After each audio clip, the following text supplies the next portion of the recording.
Hi dear students, you are welcome in this video. Dear students, today we are going to talk about a new topic.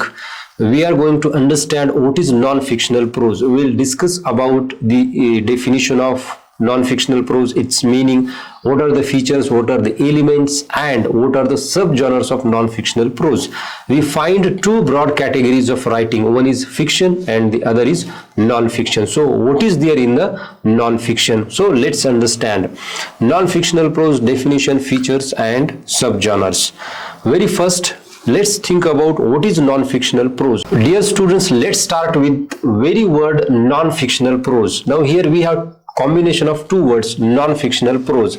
First, let's understand fiction. What is fiction? Fiction is nothing but based on imagination. It's imaginary writing. Non-fiction is its opposite. And prose already includes a style of writing.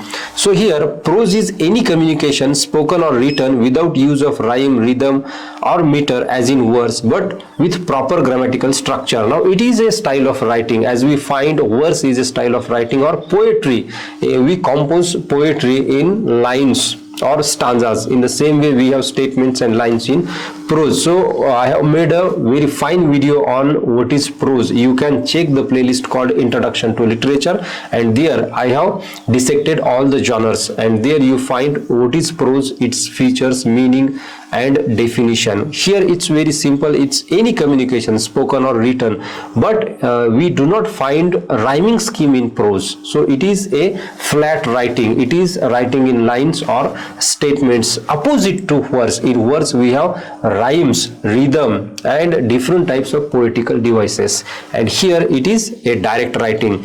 The word prose came from Latin word proso oratio. It means straight, simple speech, and non-fictional means not fictional or fictitious. It's very simple to understand. Non-fiction is opposite to fiction.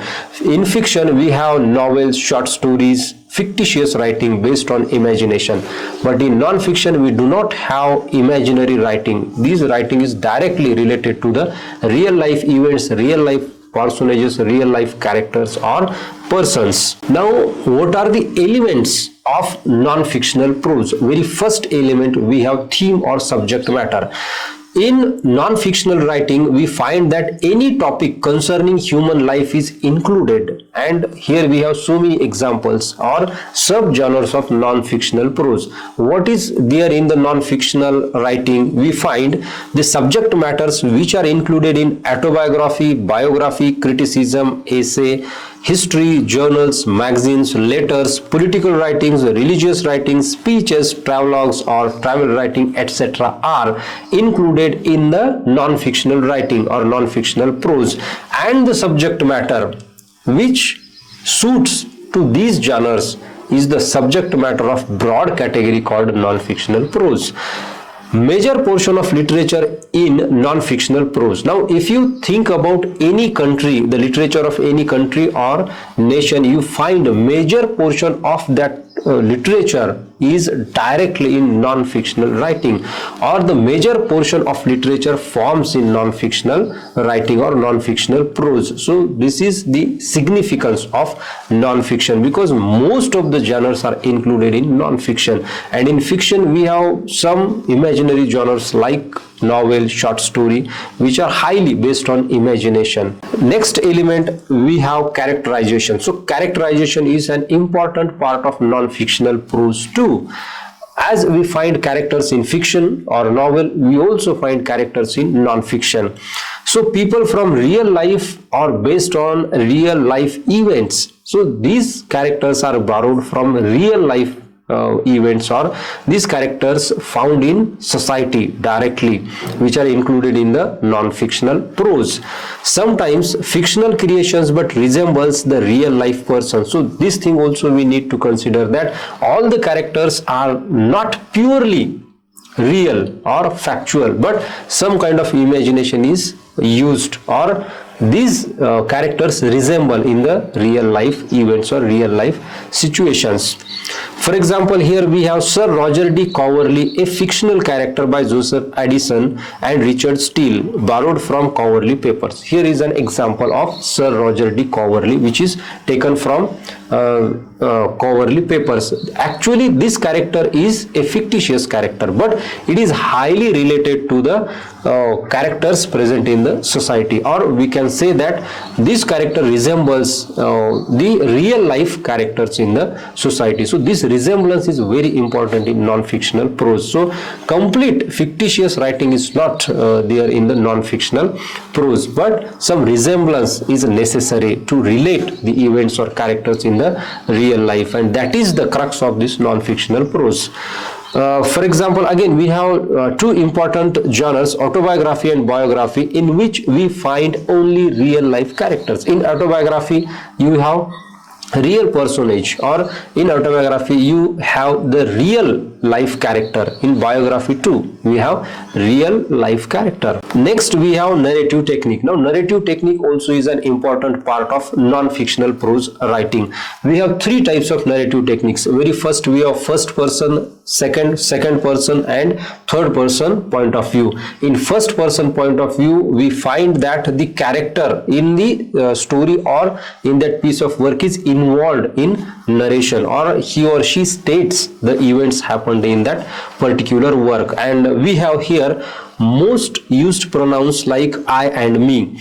In second person point of view, now second person point of view is very important regarding non-fictional prose, because second person point of view is most of the times used in this type of non-fictional writing. For example, we have technical writing, advertising, songs, speeches, and we have pronoun called you is used. So you is very prominently used in the second person point of view. In fiction we do not find this type of narrative technique, or it is rarely used in fiction, novel or short story, but in non-fiction it is often used. So non-fictional prose is most of the times is narrated in the second person point of view. And the third we have third person point of view, in which we find two categories. One is third person limited point of view, and the second is omniscient point of view.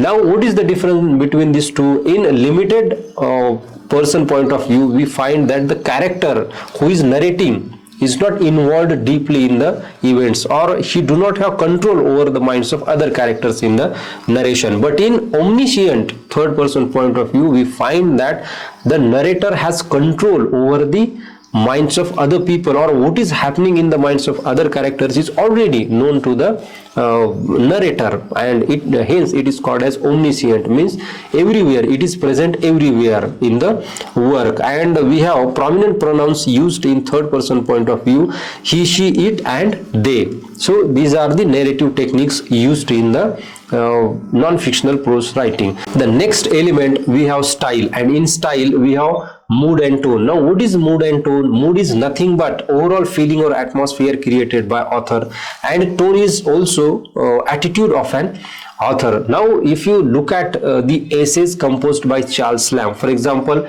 A Dream Reverie, a very fine essay composed by Charles Lamb, and in that essay he is creating a kind of tone, he is creating a kind of mood. If you read that essay you will understand how atmosphere is created by the author or Charles Lamb, and a particular tone is set in the essay, and people love to read that kind of essays. So mood and tone is a part of style.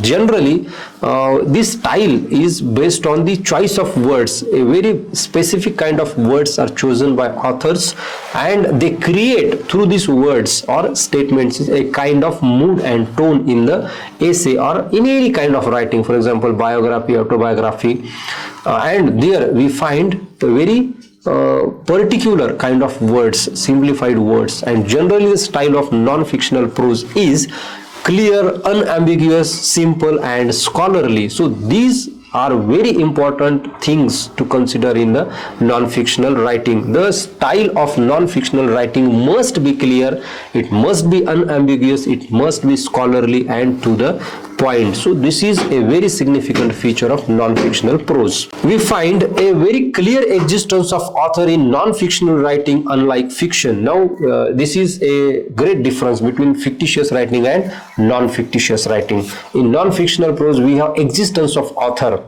in the narration or in the story or essay, whatever piece of writing is there of non-fiction. But in fiction, we do not have the existence of author clearly stated. But in non-fiction, we have clearly existence of the author.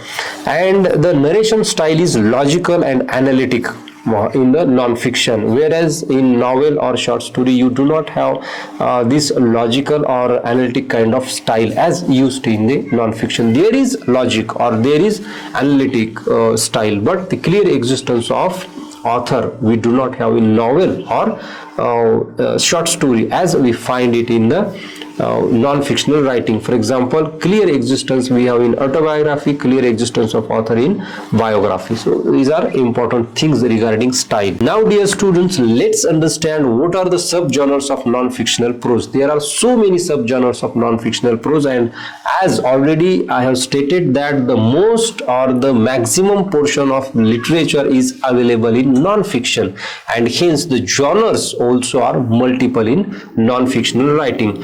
Very first we have autobiography. It is self-written based on one's own life.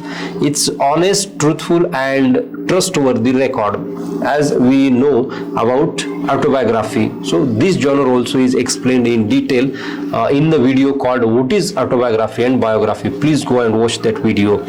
Next we have biography. It is written by another person. It is also honest, truthful and trustworthy record of events or the things happened in one's life, but it is stated by another person. Next we have subgenre called criticism. Criticism is nothing but critical writing. It's judicious, logical, objective assessment, and we have some critics or the writings of these critics. For example, Socrates, Plato, Aristotle, etc. We find criticism as a non-fictional genre of writing. Next we have popular genre of writing is essay. It is scholarly discourse on specific topics. So essay is very famous as a non-fictional writing. In essay we have different types. Again the same thing I have explained in what is essay. Just go there and understand or watch the playlist called Introduction to Literature. You find all the genres explained in detail.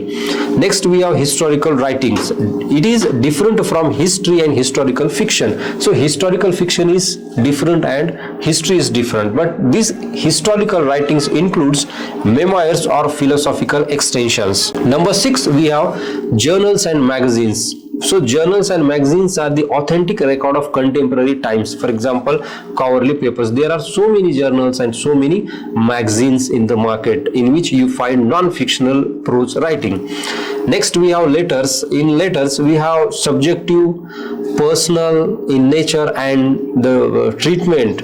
Heartfelt experiences, emotions, traumas are expressed in letters. Letters are highly personal account of the person who is writing these letters, and some of the letters have become famous in English literature. For example, in India we have Jawaharlal Nehru's letters to Indira or his daughter, which are very famous, and again there are many letters in the literature. Next we have political writings.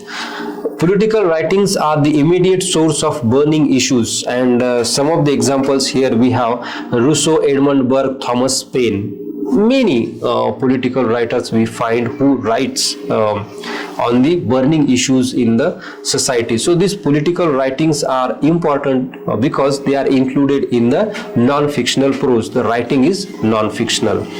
Next we have religious writings. So religious writings is generally propagation of religious preachings and teachings, and they states the principles of theology, etc. So these religious writings also included in the non-fictional prose. Number 10, speeches. Now speeches are spontaneous orations. They are subjective in nature, evocative, thought-provoking, argumentative, opinion forming, and here the pronoun you is used. Now speeches also are in the form of non-fiction because they states a very discourse in the subjective nature. They are evocative, thought-provoking, and they used to form an opinion. If a person is speaking to an audience, the person tries to form an opinion in the mind of audience, and hence this comes in the non-fictional prose, and the pronoun you is used here.